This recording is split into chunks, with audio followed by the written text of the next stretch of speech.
Chapter 4, Quadratic Equations. This is Rupa Guha and we are doing the important questions of this chapter. I have already uploaded the concept of this chapter in my previous video. So let's get started with few important questions. Question 1 is the quadratic equation x square plus x plus 1 equals to 0 has roots. So there are 4 options there with us. This is a 1 marker question from 2024. So if I want to know which type of roots this equation has, I need to find the discriminant, right? So we'll start the question with finding out the discriminant. So first of all, let's chalk out what is A, B and C. So coefficient of x square is A, coefficient of x is B and the constant part C is equals to 1. So discriminant D will be equals to B square minus 4AC. We got the answer as minus 3 after simplification.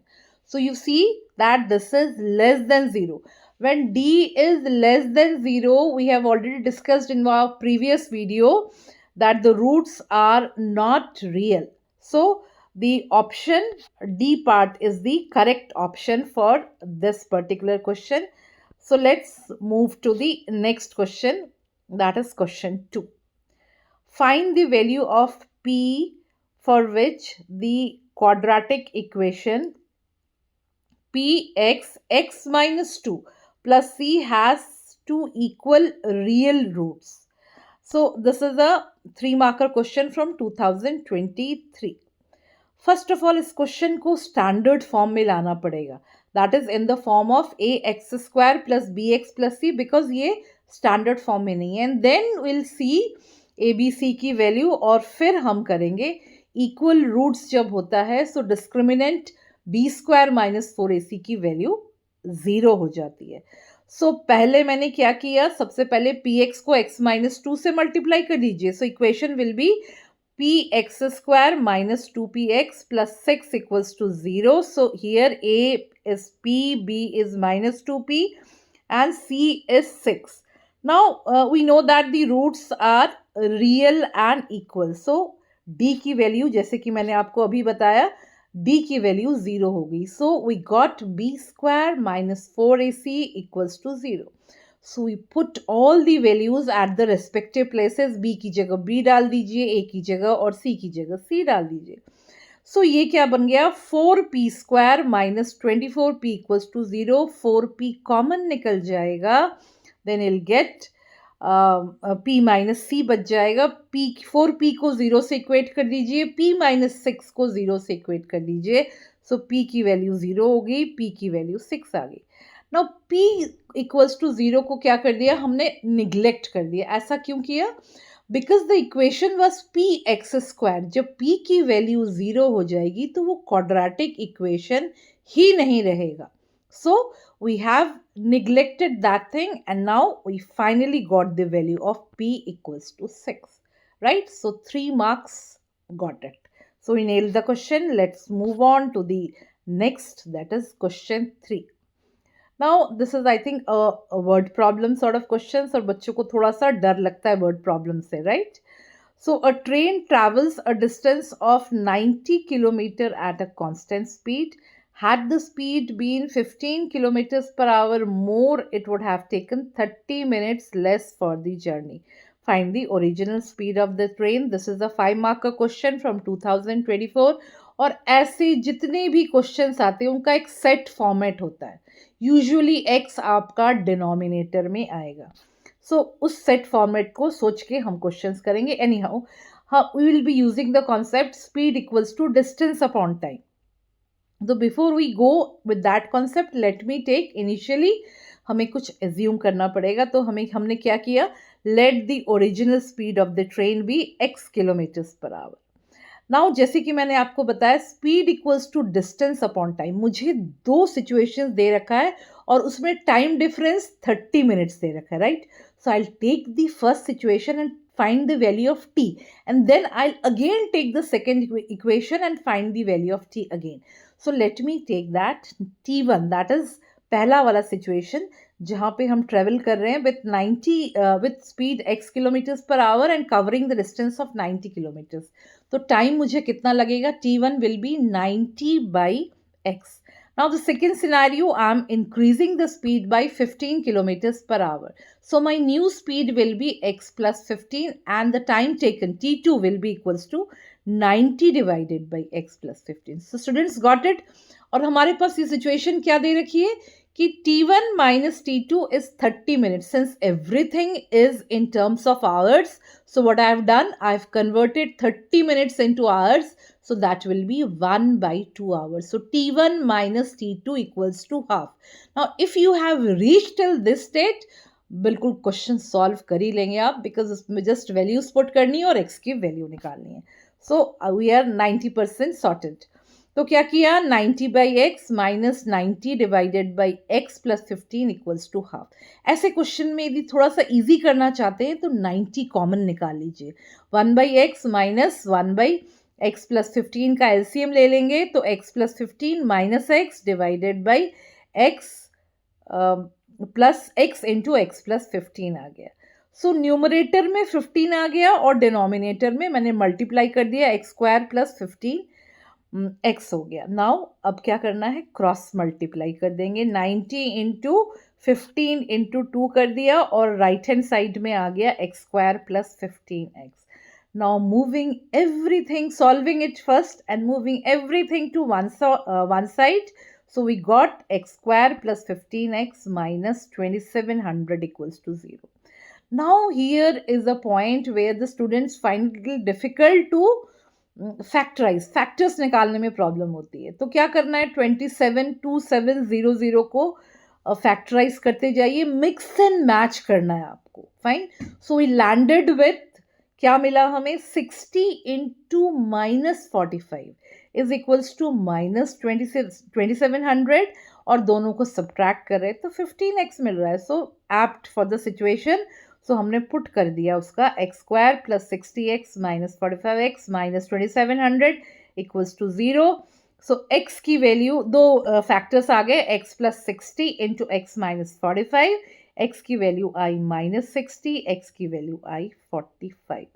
Since the speed can't be negative, so we'll be neglecting that thing and we'll get x equals to 45. So the original speed of the train is 45 kilometers per hour. So we have done this. These type of questions come in even 5 markers as well.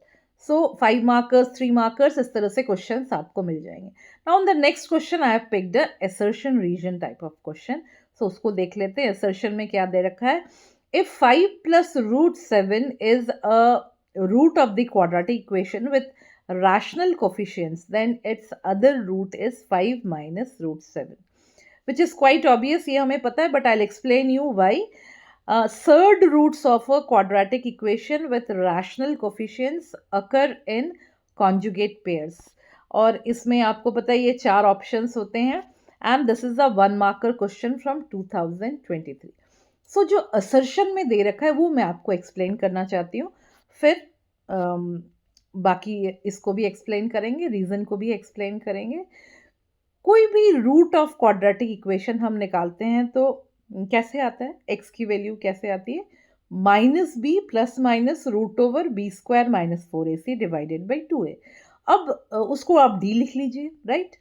तो x की value क्या आई, minus b plus root d and minus b minus root d by 2a.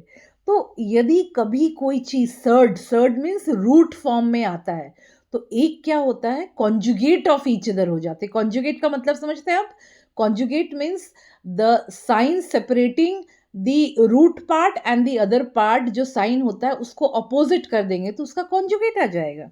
सो यदि एक root 5 plus root 7 है तो बीच में sign क्या है, प्लस है, तो दूसरा रूट क्या हो जाएगा, 5 माइनस रूट 7. तो इससे हमें क्या पता चला, दोनों चीज़ें करेक्ट है और एक्सप्लेनेशन भी सही दिया है उन्होंने.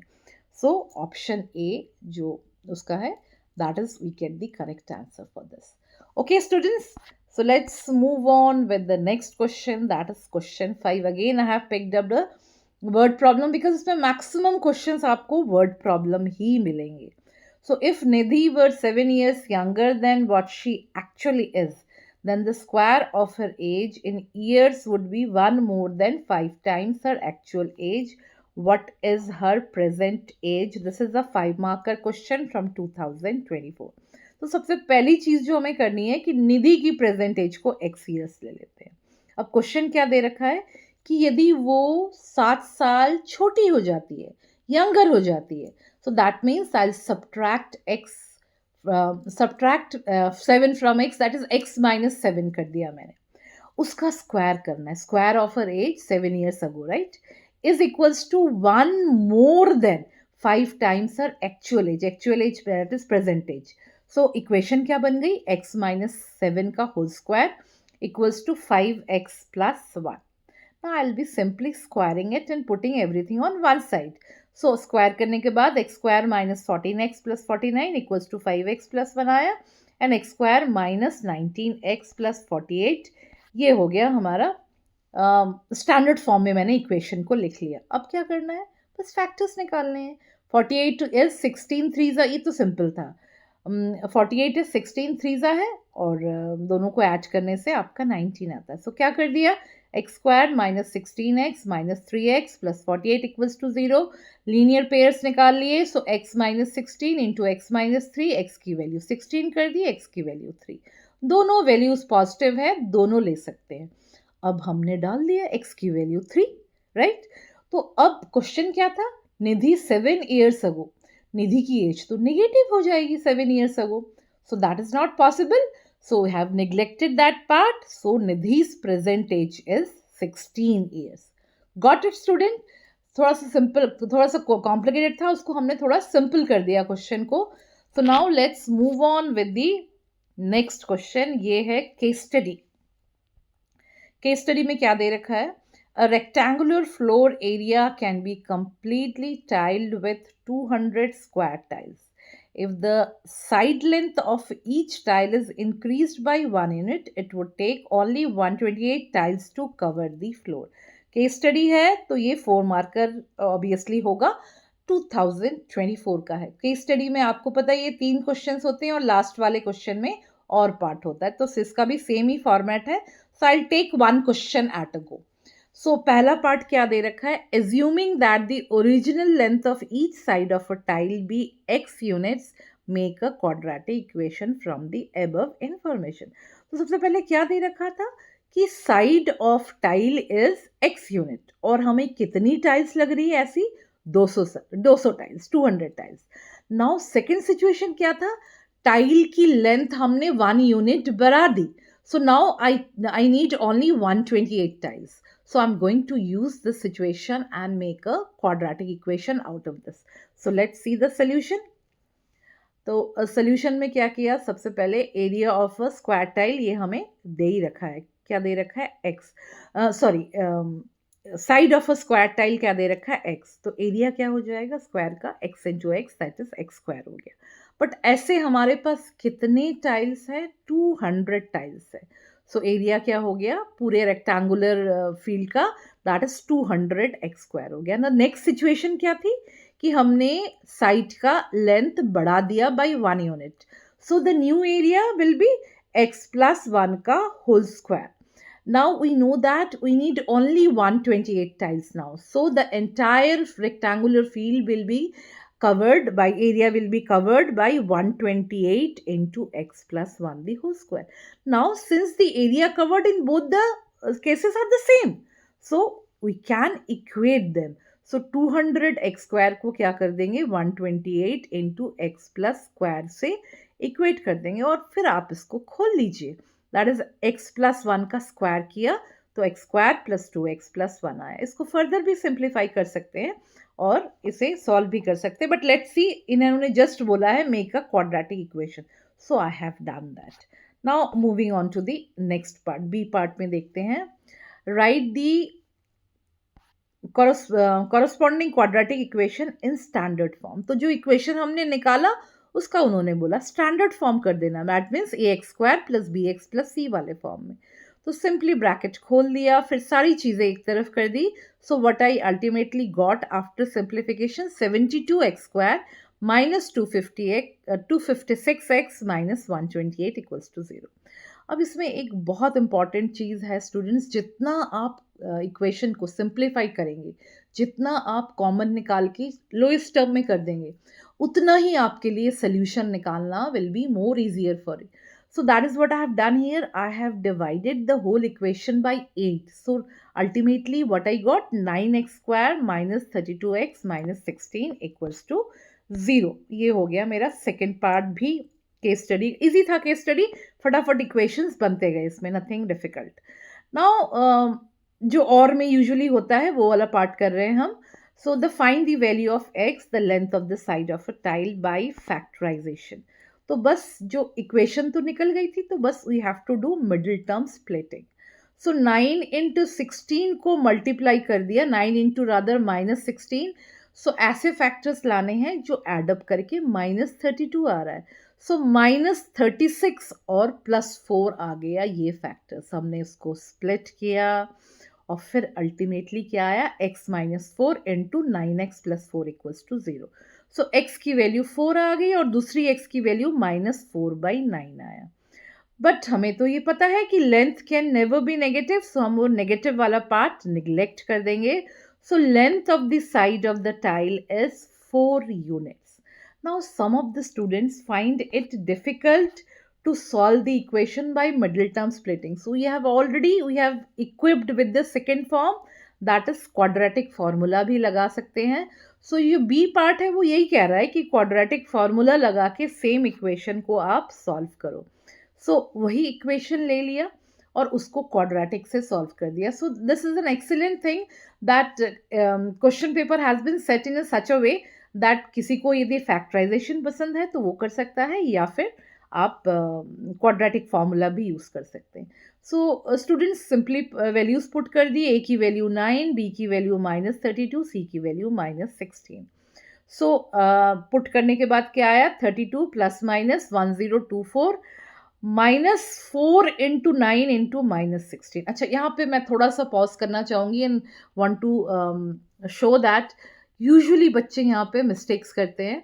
जैसे सी की वैल्यू माइनस 16 है, माइनस और माइनस मिलके पास प्लस हो गया, बट वो यूजुअली बच्चे भूल जाते हैं. So make sure that you don't do the same mistake. 1024 के साथ इसको ऐड कर दिया तो 1600 आया, जिसका रूट हो जाएगा 40. सो एक बारी आप ऐड कर दीजिए और एक बारी आप सब्ट्रैक्ट कर दीजिए. So after adding I got 72/80 and after subtracting minus 8/80. So we got 4 and minus 4/9. The same way we just prove, हमने मिडिल टर्म स्प्लिटिंग से भी यही चीज निकाली थी. So students, 4 marker question nailed and we have 4 marks in our kitty. So moving on to the next one, question 7. जैसे कि मैंने आपको पहले भी बताया कि मैक्सिमम क्वेश्चन इसमें क्या होते हैं, वर्ड प्रॉब्लम्स होते हैं. सो yes, another word problem. The denominator of a fraction is 2 more than the numerator. If 2 is added to both its numerator and denominator, then the sum of a new fraction and the original fraction is 46/35. Find the original fraction. This is a 5 marker question from 2025. So बच्चों को ऐसे questions में usually linear equations and quadratic equations में differentiate करने में problem होती है. But as you move forward you can easily point out कि ये क्वेश्चन किसका है, क्वाड्रेटिक का है कि लीनियर, बिकॉज उसमें एक्स एंड वाई दोनों वेरिएबल्स चलते हैं और फिर आपका क्वाड्रेटिक कभी नहीं बनता. बट इस केस में हम देखते हैं कैसे करेंगे इस क्वेश्चन को. अच्छा, इसमें numerator 2 more than the numerator is denominator. सबसे पहला काम मुझे क्या करना चाहिए कि let us assume that the numerator of the fraction be x, then denominator क्या हो जाएगा, x प्लस 2. तो फ्रैक्शन क्या हो जाएगा मेरा, that will be numerator divided by denominator, that is x divided by x plus 2. अब नेक्स्ट सिनेरियो क्या है, कह रहा है कि दोनों में 2 ऐड कर दीजिए. सो न्यू फ्रैक्शन क्या हो जाएगा, x plus 2 divided by x plus 4, और दोनों का सम कह रहा है 46/39 होगा. So now I need to take an LCM, और जो एल्जेब्रिक एलसीएम होता है बहुत इजी होता है, दोनों को मल्टीप्लाई करना होता है सिर्फ. सो डिनोमिनेटर हो गया x plus 2 into x plus 4, numerator में x को एक बार x प्लस 4 से मल्टीप्लाई करिए plus x plus 2 into x plus 2. So after solving this we finally got, देखते हैं क्या मिला हमें. हमने पूरा तरह से सॉल्व कर लिया। 2x² + 8x + 4 divided by x² + 6x + 8 equals to 46/35। As students मैंने पहले भी आपको पॉइंट आउट किया, जितना भी इक्वेशन को हर स्टेज में जितना सिंपल कर सकते हैं कर दीजिएगा। सो देखिए, न्यूमरेटर से 2 कॉमन निकाल सकती हूँ और यहाँ से 46 से भी 2 निकाल सकती हूँ। तो काट के क्या किया मैंने, 23 कर दिया इस तरफ और उस तरफ x² + 4x + 2 कर दिया। फिर क्रॉस मल्टीप्लाई किया and after simplification of everything we landed with the answer 12x² + 2x - 114 equals to 0. Again, I could reduce it further, dividing the whole equation by 2. I got 6x² + x - 57 equals to 0. Now, इसकी middle term splitting करी, 6 into -57 से निकाल लिया 19x - 18x - 57 equals to 0। फिर common निकाल के हमारी value आ गई x की, x - 3, 2 लीनियर टर्म्स आए, one is x - 3, the other is 6x + 19 equals to 0। अब इंडिविजुअली दोनों को 0 से इक्वेट कर दिया, सो x की वैल्यू हो गई 3 एंड x की वैल्यू -19/6। नाउ स्टूडेंट्स, न्यूमरेटर क्योंकि फ्रैक्शन की बात हो रही है, तो एक तो फ्रैक्शन में भी नहीं होना चाहिए न्यूमरेटर, दूसरा नेगेटिव नहीं होना चाहिए, सो उसको हमने निगलेक्ट कर दिया। तो अब हमारा न्यूमरेटर क्या आ गया 3, डिनोमिनेटर +2 था, सो 5 आ गया। सो ओरिजिनल फ्रैक्शन हमारा 3/5। Okay students, so let's move on to the next question. This is I am touching question 8। Now word problem as usual, क्योंकि मैक्सिमम आप इस चैप्टर से वर्ड प्रॉब्लम्स ही देखोगे। The perimeter of a right triangle is 60 centimeter and its hypotenuse is 25 centimeter. Find the length of the other two sides of the triangle. Immediately strike करता, अरे ये तो x and y होना चाहिए, ये तो linear में होगा, बट ऐसा नहीं है। इसको देखेंगे, डेफिनेटली बिल्कुल सही कह रहे हैं, आपको x एंड y लेना चाहिए, because otherwise you will be little मतलब आपको थोड़ा सा डिफिकल्ट लगने लगेगा ये। तो क्या क्या चीज़ें मुझे दे रखी है, पेरीमीटर 60 दे रखा है राइट एंगल ट्रायंगल का, और hypotenuse 25 centimetre.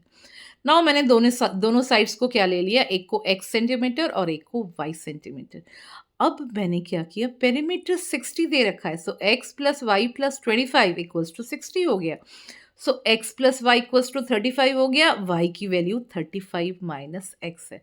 Now this is a right angle triangle, तो फटाक से राइट एंगल ट्रायंगल बना दीजिए, एक साइड को x दूसरे को y, 25। अब इमीडिएटली क्या स्ट्राइक किया होगा आपको, पाइथागोरस, राइट? सो पाइथागोरस लगा दिया। फिर क्या आया, x² + y² इक्वल्स टू 25 का स्क्वायर। वो आपको थोड़ा बहुत जो लग रहा था कि ये लीनियर है, अब वो खत्म हो गया क्योंकि अब स्क्वायर आ गया, राइट? y को रिप्लेस कर दीजिए 35 - x से, फिर इसका स्क्वायर करिए and when you are doing that, x² + 1225 - 70x + x² equals to 625, सबको एक तरफ लेके आ गए। अब 2x² - 70x + 600 इक्वल्स टू 0 आया। अब जब भी ऐसा क्वेश्चन है, मैंने आपको बताया लोएस्ट टर्म सबसे पहले आप डिवाइड कर दीजिए। पूरे इक्वेशन को मैंने 2 से डिवाइड किया, तो x² - 35x + 300 आया। ये तो बहुत सिंपल था। 300 इज 15 और 25 को मल्टीप्लाई करके आता, और दोनों को -15 और -25 को, -20 को हम ऐड करेंगे तो -35 आ गया। सिंपल था question, x - 15 into x - 20, x की वैल्यू 15, x की वैल्यू 20 आ गई। अब क्या करना है, जब x की वैल्यू 15 ली तो y क्या आ गया, हमारा एक दोनों का सम था 35, राइट? सो y की वैल्यू 20 आ गई, और जब हमने x की 20 ली तो y 15 आ गया। सो अल्टीमेटली क्या आया, दो साइड्स क्या आ गए, 15 centimetre and 20 centimetre. Either way आप इधर ले लो या उधर ले लो, दोनों केसेस आप इसमें कंसिडर कर सकते हो। सो स्टूडेंट्स, हमारा ये क्वेश्चन भी सॉर्टेड।